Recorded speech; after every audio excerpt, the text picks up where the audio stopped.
Alors aujourd'hui, on va plonger dans une histoire fascinante, celle des liens, parfois très surprenants, entre la langue française et la langue anglaise. Et pour mener cette enquête, notre guide, notre fil rouge, ce sera un dictionnaire français bien connu. On va jouer un peu les détectives de mots. Allez, on commence tout de suite avec un premier indice. En France, c'est hyper courant d'entendre quelqu'un dire qu'il va faire un footing le week-end. Ça sonne très anglais, n'est-ce pas? On a l'impression que ça vient tout droit d'Angleterre ou des États-Unis. Eh bien, la réponse, c'est non. Et c'est là que ça devient intéressant. Cette petite énigme, elle soulève une question bien plus large. Comment les langues se parlent, s'en prennent des mots, les déforment, et parfois même les inventent complètement. C'est le vrai point de départ de notre exploration. Pour y voir plus clair, il faut d'abord qu'on ouvre la boîte à outils du linguiste. Parce que pour adopter un mot étranger, une langue a plusieurs techniques. Ce n'est jamais une simple copie, c'est un processus beaucoup plus créatif qu'on ne l'imagine. Ce tableau nous montre les 3 mécanismes principaux. D'abord, on a l'emprunt direct, hyper simple, week-end. Ensuite, il y a le calque, une traduction littérale, comme gratte-ciel, qui vient de skyscraper. Et enfin, il y a notre fameux cas, le pseudo-anglicisme.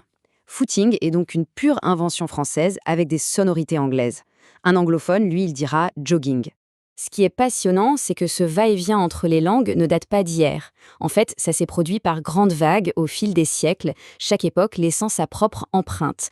On le voit très bien sur cette frise. Au XVIIIe, c'est l'anglomanie. On pique des mots de politique comme budget. Au XIXe, avec la révolution industrielle, arrivent des mots comme tunnel, rail. Et aujourd'hui, bien sûr, l'ère numérique nous a donné email, computer. Chaque mot, c'est comme un petit fossile qui nous raconte les préoccupations et les innovations de son temps. Et voilà, le point vraiment crucial, un mot emprunté n'est presque jamais une copie conforme. Il est adapté, transformé, il reçoit ce que l'on pourrait appeler une touche française pour pouvoir bien s'intégrer. Prenons un exemple que tout le monde connaît, le suffixe anglais ing. En français, il a eu une seconde vie complètement inattendue. Regardez ça. Parking, dancing, brushing, ce suffixe est devenu une véritable usine à fabriquer des noms en français. Alors qu'en anglais, shampooing est un verbe, et personne ne va à un dancing.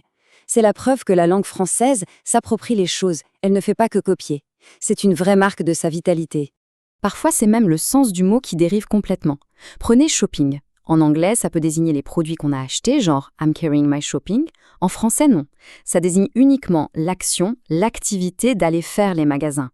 Le sens s'est spécialisé, il est devenu plus précis.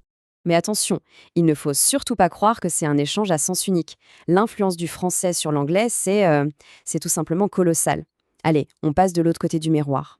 Ce graphique est juste incroyable. Regardez bien. Les mots d'origine française et latine, ensemble, représentent quasiment 60% de tout le vocabulaire anglais. C'est un héritage absolument gigantesque qui façonne encore la langue de Shakespeare aujourd'hui. Et on voit cette influence tous les jours, avec des expressions que l'anglais nous a piquées telles quelles. Déjà vues, force majeure, l'anglais les utilise pour apporter une nuance particulière, une touche d'élégance, un certain je ne sais quoi. Et tout ça, ça nous ramène à notre point de départ, le dictionnaire. Son rôle, ce n'est pas d'être un livre de règles gravé dans le marbre, c'est plutôt d'être le miroir vivant de cette conversation permanente entre les cultures. C'est exactement la philosophie des éditeurs du Petit Robert. Leur mission, comme ils le disent, c'est de rendre compte de l'évolution d'une langue française riche et vivante. En gros, ils ne sont pas là pour juger, mais pour observer et témoigner de la vie des mots. Donc, au final, la conclusion de notre petite enquête, c'est que tous ces mots voyageurs, dans un sens comme dans l'autre, ils racontent une histoire bien plus grande. C'est une histoire de rencontres, d'échanges, d'adaptation. Une histoire de patrimoine commun. Chaque emprunt est la trace d'un contact humain. Et ça nous laisse avec une dernière question, une pensée pour le futur. Avec la mondialisation qui s'accélère, est-ce que ce balai entre nos langues va continuer à créer de la nouveauté, de la diversité, ou est-ce qu'on se dirige tout doucement vers une sorte d'uniformisation? La réponse, bien sûr, elle reste encore à écrire.